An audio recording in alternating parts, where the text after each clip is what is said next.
नमस्कार बच्चों, मैं डॉक्टर हेमा देवरानी आज आप लोगों को आधुनिक काव्यधारा के अंतर्गत प्रगतिवाद पढ़ाऊंगी। देखो बेटा, जो विचारधारा राजनीति क्षेत्र में साम्यवाद, सामाजिक क्षेत्र में समाजवाद और दर्शन में द्वंद्वात्मक भौतिकवाद है, वही साहित्यिक क्षेत्र में प्रगतिवाद के नाम से जानी जाती है। दूसरे शब्दों में कहें, मार्क्सवाद या साम्यवादी दृष्टि कोण के अनुसार निर्मित काव्यधारा ही प्रगतिवाद है। यानी कार्ल मार्क्स का साहित्यिक संस्करण हिंदी साहित्य में प्रगतिवाद के नाम से जाना जाता है। प्रगतिवादी शब्द मार्क्स की साम्यवादी विचारधारा से सर्वथा संबद्ध है, जबकि प्रगतिशील शब्द इससे सर्वथा स्वतंत्र है। तो इस प्रकार से मैंने आप लोगों को बताया कि प्रगतिवाद जो है वो कार्ल मार्क्स का साहित्यिक संस्करण हिंदी में प्रगतिवाद के नाम से जाना जाता है। इसके जो आधारभूत सिद्धांत हैं उसमें सबसे पहला है द्वंद्वात्मक भौतिक विकासवाद। मार्क्स के अनुसार सारे संसार की उत्पत्ति एवं विकास भौतिक शक्तियों के द्वंद्व से होता है।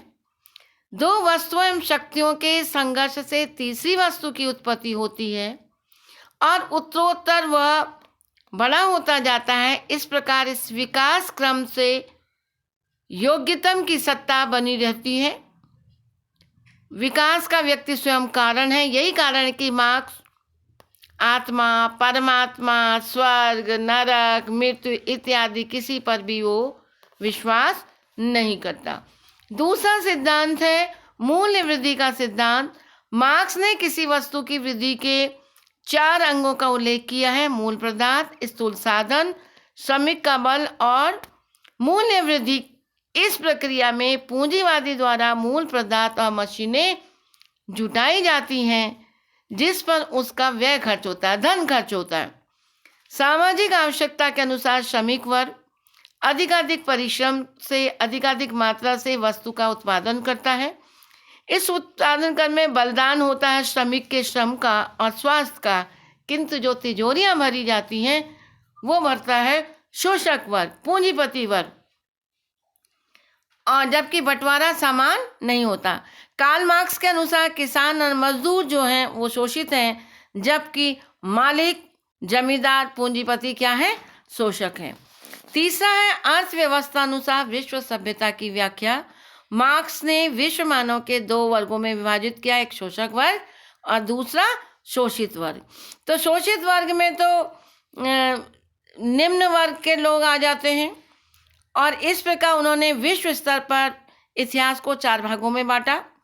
पहला युग दास प्रथा का युग, जबकि श्रमिक की सब वस्तुओं पर उसके स्वामी का अधिकार होता था। फिर श्रमिक दास वह जो दूसरा सामंती प्रथा का युग है, जिसमें श्रमिक की व्यक्तिगत तो स्वतंत्रता उसको मिल गई, किंतु बाकी सब पूर्ववत रहा। तीसरा पूंजीवादी व्यवस्था का युग, जिसमें मजदूर के व्यक्तिगत और उसके श्रम पर तो उसका अधिकार था, किंतु उत्पादन और लाभ पर केवल किसका था? पूंजीपतियों का अधिकार रहा। साम्यवादी व्यवस्था का यह युग, जिसने मजदूरों द्वारा उत्पादन से समस्त उपकरणों पर नियंत्रण होगा और प्रत्येक व्यक्ति को उसके परिश्रम के अनुरूप फल मिलेगा। कार्ल मार्क्स साम्यवादी व्यवस्था की प्रतिष्ठा करना चाहते थे।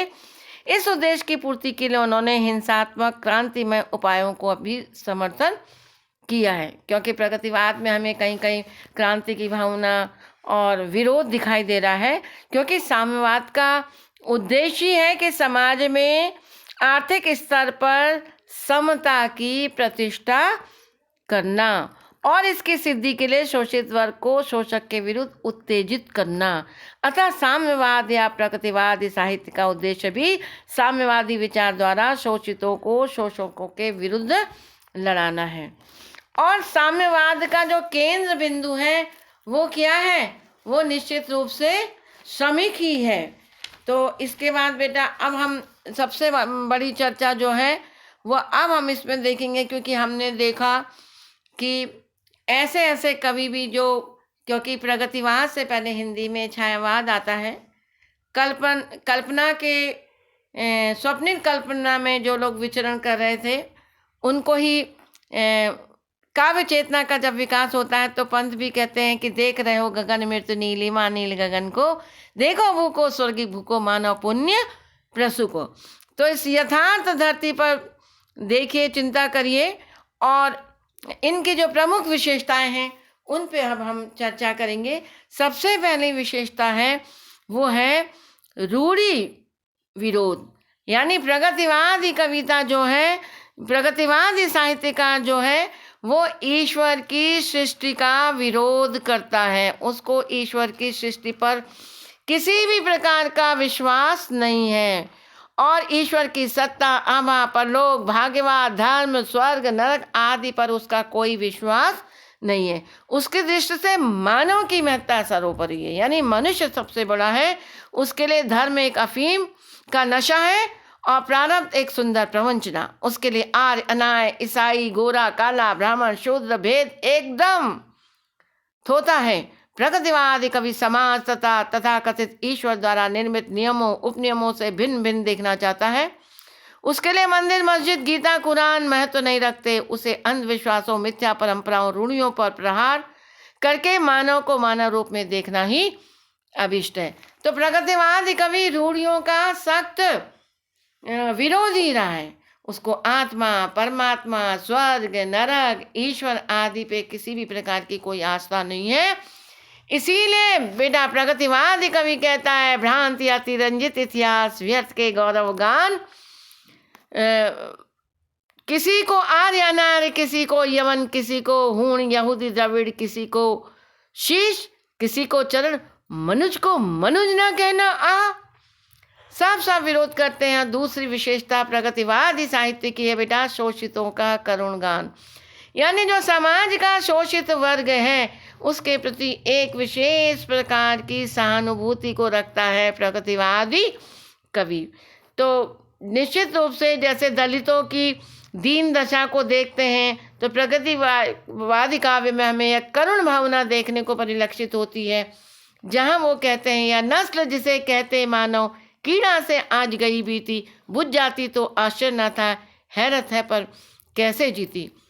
निराला बंगाल के अकाल पर एक दुखद चित्र रेखांकित करते हैं, जहाँ कहते हैं, बाप बेटा बेचता है भूख से बेहाल होकर, धर्म धीरज प्राण खोकर, हो रही अनरीति बर्बर, राष्ट्र सारा देखता है। इसी प्रकार भिक्षुक कविता में निराला कितना सुंदर बिंब उपस्थित करते हैं। वह आता दो टूक कलेजे से, करता पछताता पथ पर आता।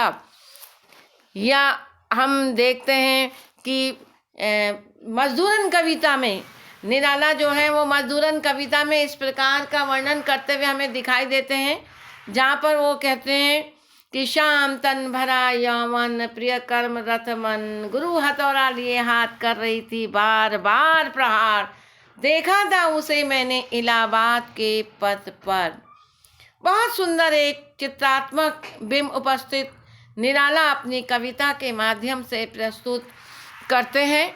और इसके साथ में ही मजदूर सुख के संपूर्ण उपकरणों का सृष्टा है, लेकिन सबसे ज़्यादा दरिद्र नारायण हमारा मजदूर और किसान है, जो संपूर्ण धरती को जोतता है, अन्न उत्पादक है। इसीलिए कवि कहता है कि ओ मजदूर तू ही सब चीज़ों का करता, तू ही सब चीज़ों से दूर, तू चाहे तो पल में कर दे इस दुनिया को चकनाचूर।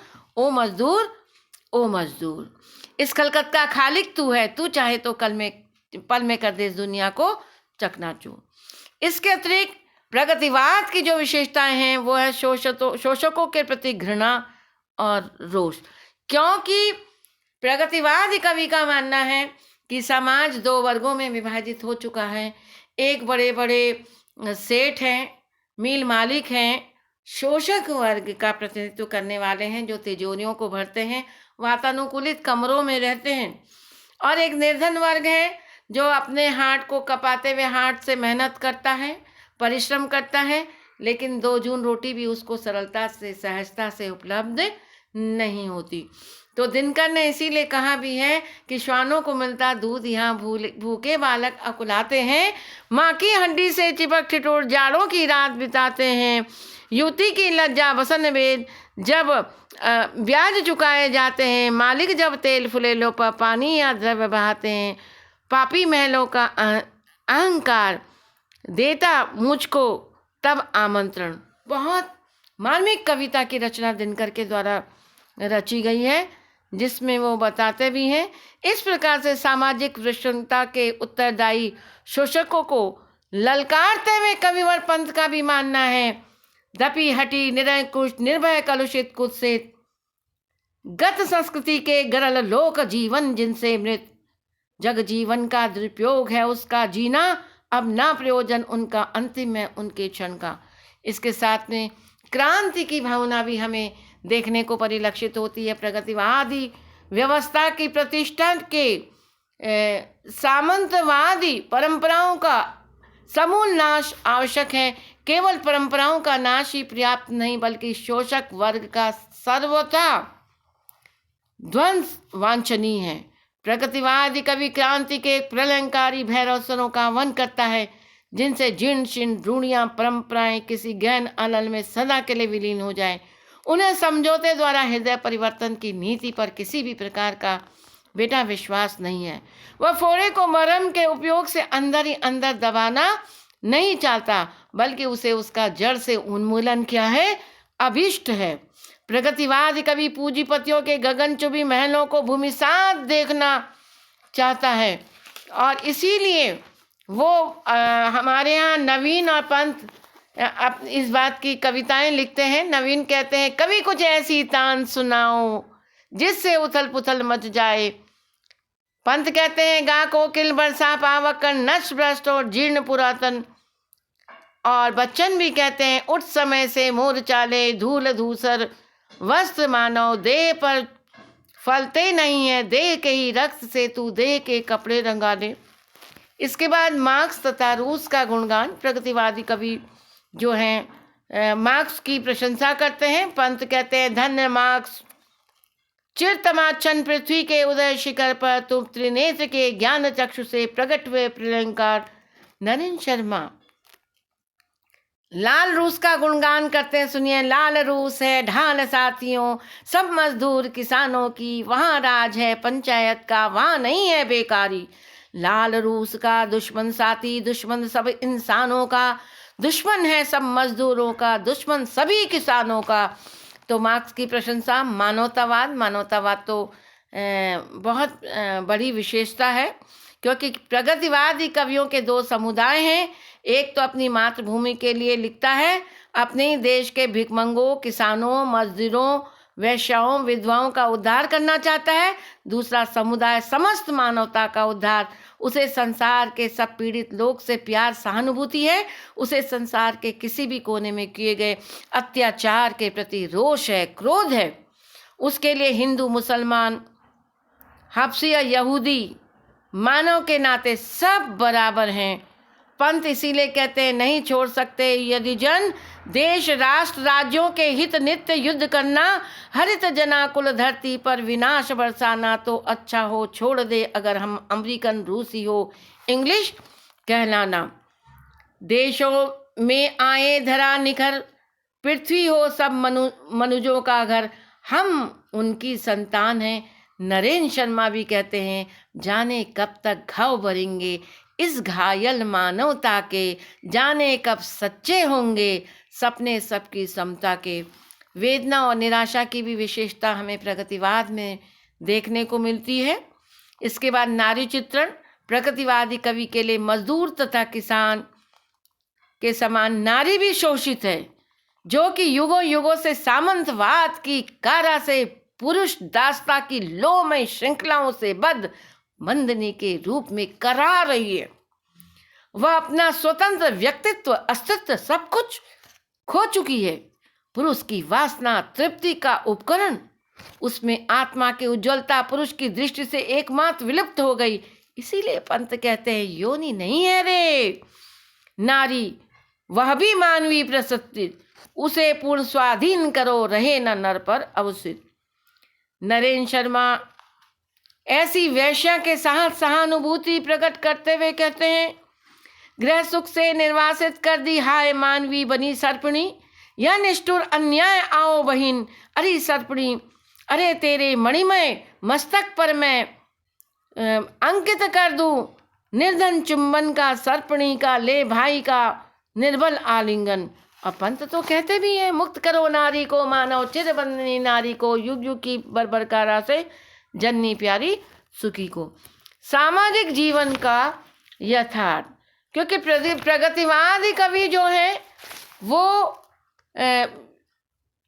सबसे पहले साहित्य के माध्यम से मध्य वर्ग और उच्च वर्ग का जीवन हमें प्रगतिवाद में देखने को मिलता है, और इसीलिए आज के आकाश में विचरण करने की अपेक्षा पृथ्वी के जीवन को खुली आंख से देखने लिखने लगे। और इसी प्रकार भारत के ग्रामों का वर्णन करते हुए पंत कहते हैं, यह तो मानव लोक नहीं है, यह है नरक अपरिचित। यह भारत का प्राण सभ्यता संस्कृति से निर्वासित और नई विशेषताएं सामयिक समस्याओं का चित्रण। ये जो प्रगतिवादी कवि हैं, इन्होंने अपने समय में हिंदुस्तान पाकिस्तान विभाजन, कश्मीर समस्या, बंगाल का काल, महंगाई, दरिद्री, सब कुछ देखा। महात्मा गांधी की मृत्यु के उपरांत यथार्थ चित्रण कर बैठे। उनकी आत्मा, अंतरात्मा कुछ लिखती है, बापू मेरे अनाथ हो गई, भारत माता अब क्या होगा। निराला की बंगाल अकाल पर अभिव्यक्त वेदना हृदय को दहला देने वाली है। इसी प्रकार सामाजिक समस्याओं के चित्रण में कवि ने अनेक सुंदर व्यंग हास प्रयास लिखा है। नागार्जुन कहते हैं, कागज की आज़ादी मिलती ले लो दो दो आने में। कला संबंधी दृष्टिकोण, प्रगतिवादी कलाकार जितना अनुभूति पक्ष के संबंध में चित्रित हैं, उतना अभिव्यक्ति के संबंध में नहीं है। पंत तो कहते हैं, तुम वहन कर सको जन जन में मेरा विचार, वाणी मेरी चाहिए क्या तुम्हें अलंकार। संघर्षकालीन कवि की क्रांति की भावना का कलात्मकता में से एक को अपना और उसका रक्षण करना होता है। प्रगति कवि की क्रांति की भावना के लिए कलात्मकता का बलिदान देना पड़ा, क्योंकि उसके बिना वह निम्न वर्ग तक नहीं पहुंच सकता था। प्रगतिवादी काव्य में सरसता, सहजता, बोधगम्यता है, उसमें किसी भी प्रकार का आडंबर नहीं है। छायावाद की संस्कृतमय पदावली, प्रतीकात्मकता, लाक्षणिकता, योजना के विरुद्ध यहाँ विद्रोह है। प्रगतिवादी काव्य में भाव, भाषा, छंद, अलंकार सभी दिशाओं में स्वाभाविक प्रगति हुई है। छंद के क्षेत्र में धारा के कवियों में उदार दृष्टिकोण से काम लिया गया है।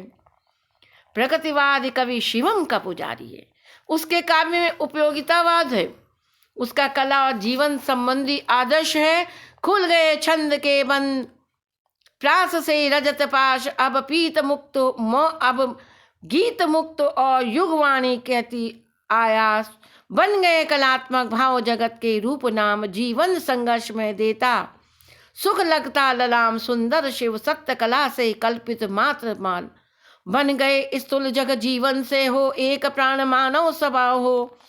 जन मानव आदर्श पुकार करता अपूर्ण हो, पूर्ण असुंदर को सुंदर। ये पंत की बहुत सुंदर कविता है। इस प्रकार से प्रगतिवादी कवियों ने मार्क्सवाद से प्रभावित होकर रूढ़ि के विरोध, शोषकों के प्रति घृणा, शोषितों के प्रति सहानुभूति, सामाजिक जीवन और सामाजिक समस्याओं का बड़ा यथार्थ चित्रण जो है वो अपने काव्य में किया है। और इस प्रकार से प्रगतिवाद का एक अपना महत्व है। वह जीवन के भौतिक पक्ष का अभ्युत्थान करना चाहता है, जीवन की विषमता का निराकरण करना चाहता है, मानवता की प्रतिष्ठा का उच्चादर्श निश्चित रूप से अभिनंदनीय है, स्वागत योग्य है। प्रगतिवाद को प्रसाद तथा प्रेमचंद जैसा कोई मनीषी कलाकार मिले जो उसके महत्व को स्थायी आधार दिला सके। डॉक्टर नागेंद्र के शब्दों में हम कहें तो भारत में प्रगतिवाद का भविष्य साम्यवाद के साथ बंधा हुआ है, लेकिन फिर भी आधुनिक काव्य के अध्येता को बाहर और धैर्यपूर्वक उसका अध्ययन करना ही होगा। अगले हिंदी काव्य को एक जीवन चेतना प्रदान की है, इसका निषेध नहीं किया जा सकता है। इस प्रकार प्रकृतिवाद का अपना महत्व है।